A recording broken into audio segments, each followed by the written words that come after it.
Everyone, it's Alex, and contrary to popular belief, I do read. It's already June, and I haven't really done any type of like wrap-up reading or like a recent reads video like this one all year yet on BookTube. With my reading having been on the decline this year, as expected because of what I mentioned in my earlier video early this year about my BookTube goals and reading habits that I plan to establish this year. In general, just keeping things a little more slow and really digesting what I'm reading a bit more consciously. So I would say with these recent reads, it's only probably like my second full batch I would consider of some books that I've read this year. And it's kind of weird because summer for me is usually when I feel really slow about my reading, but I think there's just a bunch of good stuff that I've been hearing about that I really wanted to get to. So I wanted to talk about all those books today. The first book I wanted to talk about is a very it book of this year, I would say, and that's Vladimir by May Jonas. This follows a college professor as she's processing the ongoing accusations against her husband as he's sleeping with his students. Meanwhile, our narrator is becoming highly interested in this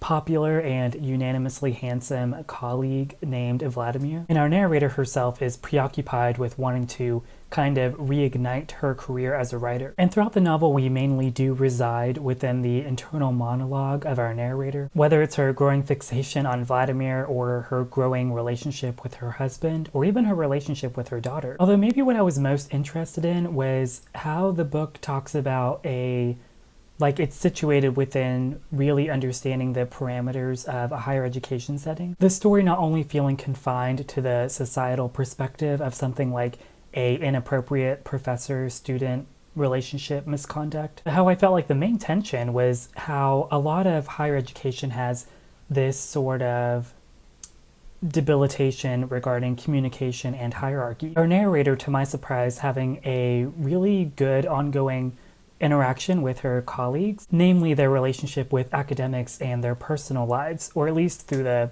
subjectivity of our narrator judging them. And I kind of wish every time that the novel was more about this kind of stuff, because I feel like the novel took a leap of faith, especially in the last 50 pages, which for me didn't personally work as a reader. But by the end of the book, I do say I think that Vladimir is a book I think is smart, and I think smartly executed, as the narrator has conflict between the traditions of things like higher education, with her own understanding of her career as a writer being on a slippery slope, with that all kind of jumbled together with her identity as a wife, a mother, and even kind of elusively a stranger. So while the book overall didn't work for me, I would be curious about reading more of Jonas's work in the future. Something else on the literary sexy spectrum that I read recently was Acts of Service by LILLIAN FISHMAN. This novel follows a woman named Eve as she inducts herself into a polyamorous relationship with a woman named Olivia and a guy named Nathan. Although when this happens, Eve's actually already in a committed relationship with her girlfriend, but it feels like the driving force behind Eve wanting to do this is to discover more about her sexuality. Early in the novel, Eve does say something that I think really stayed with me throughout reading the whole novel, because it's talked about really early on, and she says something like, being queer or queerness is an act of ethical awareness. So I read this book as more so Eve having this constant trial and error. This being most clear because I feel like with people like Nathan being such a clear communicator and being really upfront and straightforward, we all know is super dangerous, because that makes him as an F-boy even stronger. And this really matches the prose, I would say, of Fishman writing in this very straightforward and confident way, without making the idea of power dynamics too simplified within this throuple. But that being said, I do feel like the story for me was a little lost, because I feel like it became pretty repetitive pretty fast, in which it was always a sense of Eve sleeping with Olivia and Nathan and then having an internal dialogue with herself about what she's learned. Or at least in the context of, I wasn't sure like what Eve was talking about as a progression of the original thesis being that queerness is an act of ethical awareness. And I think this is because I've determined that characters like Olivia are maybe like the most mystifying to me, because I kind of felt like she was used as a prop, or I don't know if that was intentional or not. As Eve does interact with other characters beyond Olivia and Nathan, like Eve's roommate, who I think really stole the show. As Eve's roommate says something like, well, clearly she's disappointed in Eve and her behavior because of Eve's girlfriend and things like that. But Eve's roommate says, man, white people are crazy. And this made me even think of the original way in which Olivia, Nathan, and Eve even met, which is based on Eve having uploaded a sensual picture of herself online and then being approached by Olivia and Nathan. And I would assume that a book like Acts of Service, I think, is just a way in which Lillian Fishman was trying to mainly talk about how, like, what is that driving instinct to want to desire someone, and why is it always maybe sometimes sexual? But I can't give the book too much credit on that because I feel like even Eve herself didn't really understand much by the end of the book. Not to say that characters always need like a resolution or anything, but I think it was just the onslaught of internal monologue that this book has that really made me feel a bit exhausted by the end. Wishing the book had more distinct conclusions maybe for me, just because that way it could match the really confident prose that it does have. Another book I want to talk about that actually comes out, I think next week, is Just by Looking at Him by Ryan O'Connell. And I think by me introducing this book third, I think it does complete the sexy book trifecta. This novel follows 30-something Elliot, and he has cerebral palsy, and he's very gay. The reason I wanted to pick this book up is because Ryan O'Connell is actually the mastermind behind the show Special on Netflix, and he also stars in it too. And I remember when the show came out really enjoying it because I think it did a good job at having banter and some really tongue-in-cheek cynicism. And similarly in Special, much like Just by Looking at Him, it has a main character probably in his 30s too, and he's overcoming having cerebral palsy and also being in the gay community. That being said, the novel Just by Looking at Him does feel like a mirror to the show in some ways, not only with its contents, but also I think with its presentation. I think for me, the biggest struggle I had with this book is that it was so focused, at least in the beginning, wanting to be so likable. There probably isn't a single page within the first 100 pages that doesn't have a punchline or some kind of joke, and it's clear Elliot does this to be a coping mechanism for hiding his own insecurities, which isn't really a problem to me, like as a person, because that's also my strategy. But to me, the first 100 pages or so really flounder with Elliot having perspectives between talking about his job or his partner, and I feel like the writing was always competing instead of complementing itself to the overall story because this quirkiness was so overwhelming. But I think after 100 pages or so, I think that's when Ryan O'Connell realized, like, oh, whoever's reading this, they're like sticking around, so they want to like stay for the rest of it. And to me, this is where I feel like Elliot as a character really comes into his own, and I won't spoil anything, but certain conflicts do arise in the novel naturally. And with plot beats that begin to develop and come up, I really do think that this book does a good job at having really organic conversations about things like internalized homophobia, or at least Elliot's own conception of that, whether conscious or unconscious to him. So I think this synthesis of conversation while trying to place it in navigating the gay community, I think is the best part. And I think the book does have things to say about that because the novel is very gay and very celebratory in that way too. I just wish the framing of the writing sometimes didn't feel like it had to rely on feeling like it's sitcom, nor having characters that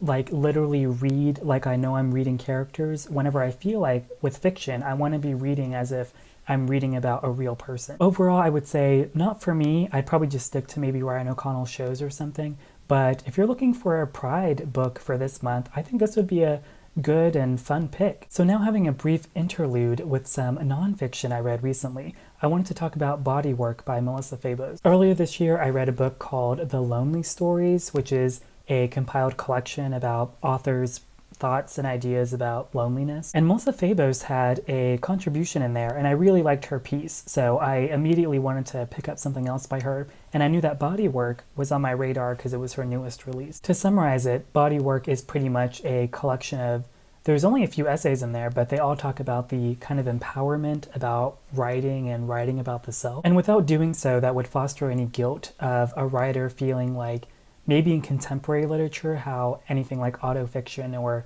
maybe writing as healing or something like that may be looked down upon. So Febos talks about when she like realizes how to write from a real place, being about she's had mentors that really encouraged her to actually write about things like being a past dominatrix. And for the rest of the essays, sprinkle in some citations from some research and talk about like pedagogical stuff with writing, and that's basically this whole collection. That being said, I kind of went into this book already getting a sense of understanding what the collection was trying to say about writing. In grad school, my thesis was kind of about all this kind of stuff, about, in particular, my thesis being about the context of memoir and what is true, and what does it mean to be writing about capital T truth, and what does it mean to tell true stories and things like that. Some of Febos's citations even being recognizable from my own research back in school. So this collection unfortunately did feel a little repetitive to me, so it wasn't anything like groundbreaking or surprising, but mainly because for me at least, from like a writer context, I'd already read stuff like this based on reading the wonderful trilogy of memoirs by Mary Karr. And specifically, Mary Karr has her own like craft on writing memoir book called The Art of Memoir, which I think is great and really fantastic. So I think if I hadn't read that already, then I would have liked bodywork a lot more. So I think for me, I'm going to try to stick to with like Febos's maybe like more memory type stuff. I know she has that book Girlhood that came out maybe like a year or two ago, so I'm really excited to pick that up. And switching gears back to fiction, I have another upcoming release that doesn't come out until way into November, and that's Aesthetica by Allie Rowbottom. This novel follows a woman named Anna who's in her 30s as she's preparing to undergo this surgery. And the surgery basically entails trying to reverse any plastic surgery. Eventually the book going on to weaving chapters, like alternating between whenever Anna first realized that she had this fixation on appearance and status and social media. I think with a premise like this, it's easy to imagine it to something akin to like being a Disney Channel original movie, but I really think this is probably one of the most bleak and lonely books I've read in a really long time. I would pitch it as something like a hybrid between The Pisces by Melissa Broder and Eileen by Otessa Moshfegh. And while the relationship between Anna and social media isn't all too surprising, being this space of solace and insecurity, how Rowbottom slowly infects Anna with this idea of desire and wanting to be desired is really haunting. Even Anna's quest for stardom being kind of this dystopian feeling. Rowbottom literally using emojis in the text, like even beyond maybe segments that have like phone text conversations, is a little eerie. Mainly because I feel like Anna's decline in her well-being never feels like a cautionary tale. It just feels like really sad without moralizing anything damning about the internet. Like the internet in this book or social media in its own way feels very neutral to me. Although there is a specific incident as to why Anna desires going back to this maybe more natural beauty, which in itself is haunting because having to do that through a surgery is very much manufactured, so it kind of plays on this dread of what it means to be natural. Meanwhile, this book kind of leaning into something I wasn't expecting, but it was like a nice, satisfying direction, I think, being commentary on physical illness too. But yeah, I feel like this book has a surprising amount of tenderness to it without feeling like kitschy or cute, because again, it does have that overwhelming sense of loneliness, I would say, mainly piloting it. And don't tell me how I would know this, but I just have a feeling if Sofia Coppola got a whiff of this story, I just feel like she'd really want to adapt it, if that's like any indication of like what this book kind of feels like. But yeah, this was a nice dark horse to my reading, so I'm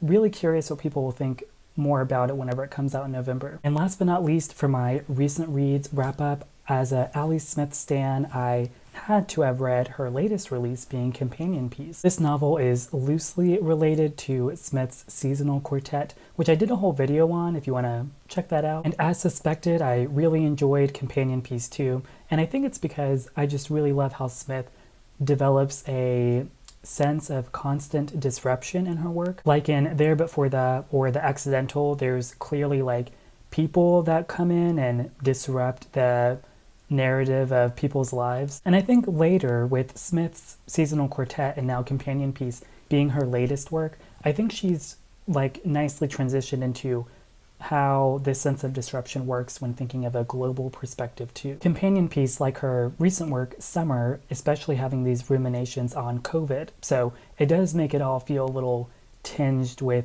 philosophical aspirations too about the wellness of the world, with Companion Piece being about a woman named Sandy who has a very ill father, but she can't visit him because of COVID restrictions, and so she's kind of house sitting for his house while he's away. All the while with Sandy having this desire and dependency for connectedness as she's feeling really isolated during this lockdown period. And what I always really enjoy with Smith is that she's never afraid to make her characters really opinionated. The novel even kind of starts off really hostile with a sense of, you know, what's the point in anything? Like, what are we all doing? The world is ending, yada yada. And with things like that as a foundation, I think Smith is always good at feeling inspired by a theme. So I think she's always at her best, as many would agree, whenever her characters begin to interact and have this playful sense of communication. Even if it's about girls from like 200 years ago or the medieval era or whatever, having clear homages to the past or time, as Smith always puts in her work that she does here in Companion Piece 2. All of that to say, if you can't tell, or if you've always heard about Smith, she's really just a writer that does not care. She's just here to vibe. But if you've never read Smith before, I would actually say that Companion Piece might actually be a good start. I think this book has all the ingredients of a Smith work, and in some ways, I feel like it is the most self-contained, but not in a sense where I feel like Smith is trying to hold back or anything. Smith to me is a writer that I think really just always goes with her gut. So I feel like she has this really earnest sense of storytelling and wanting to share stories with people. So I think Companion Piece really pulls that off, maybe even more so than the previous installments in the seasonal quartet too. And yeah, so those are all 6 books that I read relatively recently. I'm also reading some really exciting stuff right now that I'll put like pictures of over here, so that way you guys can know what I'm currently reading, or at least planning to read very soon. I have a feeling I'll get some really good reading time in too next week, whenever